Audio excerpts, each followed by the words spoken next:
दी साजा कौनो मोह दी मोहिया के खा जाई दहिया के छाली। अपनी तो जैसे तैसे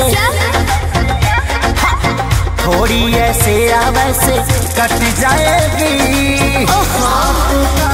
क्या होगा जाना दे।